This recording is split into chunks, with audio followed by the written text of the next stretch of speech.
10 must-know tips for first-time homebuyers. So the first thing you need to find out, you need to define when you want to buy a property. When I'm talking about a property, I'm talking about either a home, a land, anything property, right? So the first thing you need to do is to create a vision, purpose. The Bible said when purpose is not known, abuse is inevitable. So the first thing you do is to define the purpose. Why do I want to buy this property? Do I want to buy this property for investment? Do I want to buy this property for a place I want to live? Because this will affect a whole lot of other decisions that you are going to make. So the first thing is to cast a vision, right? The Bible said, my people perish for lack of vision. And you are not going to perish. In Jesus' name, amen.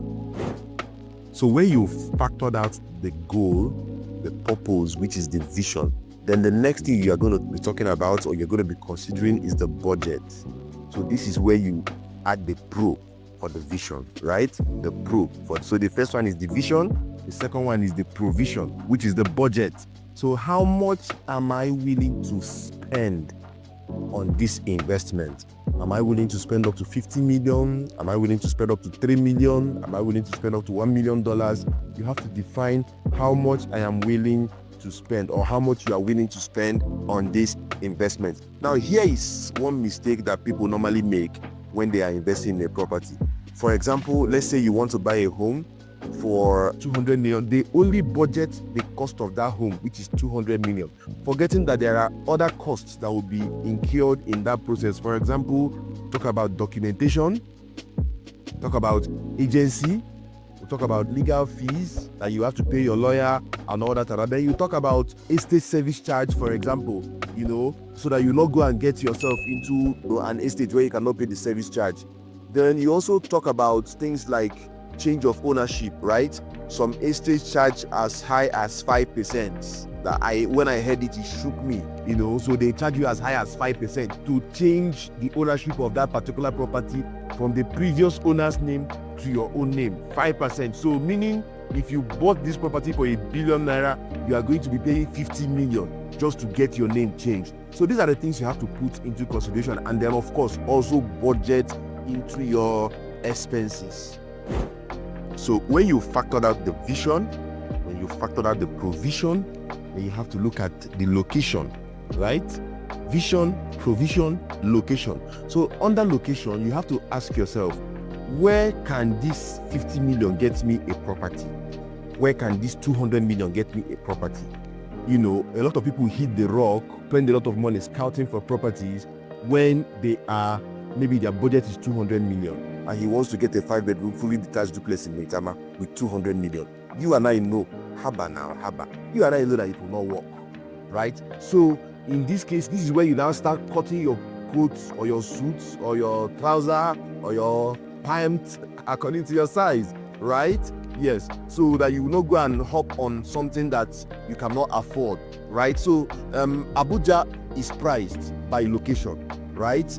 The price you get for properties in Maitama is not the same with the price you get in Asokoro, not the same with the price you get in Wuse too. So each location has its price. So you have to now ask yourself, where can this 200 million get me 5-bedroom fully detached duplex? Where can this 50 million get me an apartment, if that exists, right? So the location. Then the second thing you need to factor out to enter location is if it's a place where you want to live, you want to put your family, your children are already in schools, right? So you have to factor in your place of work. If you are married, your wife's place of work, how far and how near it is from the place you want to invest in, your children's school, so that you not find yourself trying to change school just because you bought a property, except you factor those things in and you are ready to damn the consequences and all that. But yeah, these are the things you should also look out for. It's very, very important. So the fourth thing you need to do when you want to buy a property, the first thing you did is to have the vision. The second one is the provision. Third one is the location. Then the fourth thing you need to do rather is to scout for the property, right? So if you know the places where you can get such properties, you can go by yourself, go looking for them. But if you don't, just like some of our ogas and our big madams, that is why we are here. StarLux Homes, and Interiors Limited. That is why we are here. Always to serve you. We are always here to serve you. So just call us up, anytime. We'll help you get that perfect property ASAP. So when you found the property, you need to go for inspection. You don't send someone you don't trust to do inspection for you if you are not available to do inspection. Make sure it's someone you can trust, someone that will tell you the truth, someone that will not collect money from the person that wants to sell. Just give him a small cut, and then they will sell, give you what other versus what I got. So if you cannot make it for physical inspection, please send someone you trust. This is very, very important. Ask every necessary question. Open the doors, turn the doorknobs, check the switches and all that. If the house is leaking, just do your thorough inspection very well. It is very, very important. So the next thing you need to do, which is the sixth thing you need to do, is to go run your search. If you are buying from an estate, you have to go to the estate management to run search.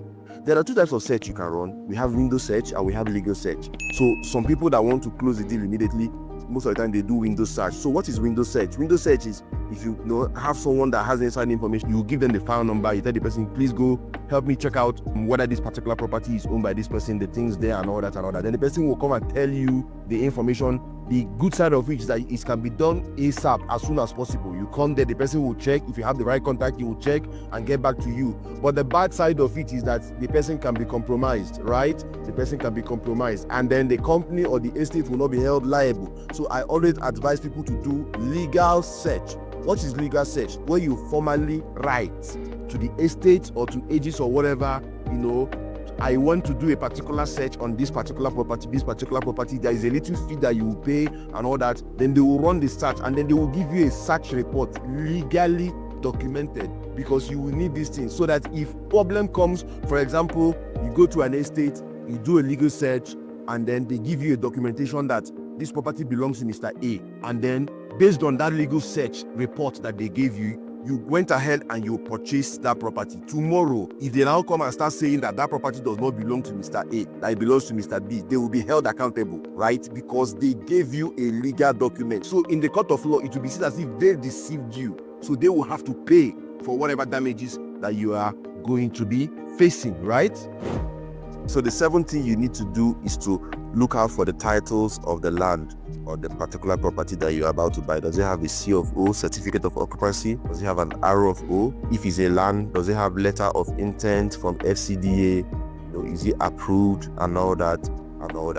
That is for the titles. Then when you are buying the property, at the point of signing, you should insist that they give you power of attorney. You should also insist that they give you deed of assignment, payment receipt, and all that, the TDP of the building, that if you are buying a building and all that. So these are the things that you should be asking for. These are the documents you should look out for. So the eighth thing you need to do is to work with reputable developers, work with reputable agents. That is why StarLux Homes and Interiors, that's why we are here for you. So we have a client that's reached out to us. The reason he wanted to purchase another house is because he bought into an off-plan project, right? Like 3 years ago when he was out of the country. And as at the time I'm making this video, the developer has not delivered on their promises. In fact, they are now going to court. So you need to look for trusted developers that when they make a promise, I'm going to deliver this project in 1 year and 6 months, that's 18 months. They'll make their word good. I'm going to deliver this project in 2 years so that you can plan, right? Because some of us will pay rent with the intention that in the next 2 years, our properties that we paid for, maybe bought at off-plan level, is now completed. And then 4 years, you are still paying rent. So you want to avoid such disappointments and problems, all right? So you have to work with trusted developers. It's not every developer out there that you can trust. So the ninth thing you need to do is to think long term. You have to always think long term, right? The Bible says the prudent man foreseeth the future and he takes necessary steps, right? So you have to think long term. On this particular property I'm about to purchase, what is the resale value in the next 10 years? What is the resale value in the next 5 years? What is the rental value? If I want to sell this particular house, how much am I going to get out of it in the next 10 years? If I want to sell this particular land, how much am I going to get out of it in the next 5 years? Someone bought into Maitama when Maitama was still bush. He was thinking long term. At the time he was buying land in Maitama was selling for 800,000. And then there are cities like Kado, like Karu, that had already developed. Now the city is already developed does not mean that another place that is bush at that time will not overtake it in terms of development. So you have to think long term. That is what we also do as StarLux Homes and Interiors Limited. We point our clients to the right investments that they will put in their money and get the right dividend. So that is what we do here. So you have to also think long term. What's the resale value? How much can I get out of this property? How much can I rent it out? And all that. So the next thing you need to do is to shine your eyes well. If it doesn't feel right, something is definitely not right. Okay? If it's too good to be true, it is definitely too good to be true. Avoid anybody that rushes you into parting with millions of naira. And of course, property in Nigeria is worth millions, and money is not easy to come by. So avoid anyone that rushes you. You are about to make an investment of 100 million, 200 million, 500 million, a billion naira. Please take all the time you need. They say that someone wants to pay, let the person pay. Let nobody rush you. Do your due diligence. So avoid people that rush you into closing deals. Also avoid people that refuse documentation. When you are buying a property, you are supposed to be getting at least after you have seen the title documents of the land, you are supposed to be getting deed of assignment, power of attorney, and sometimes contract of sale.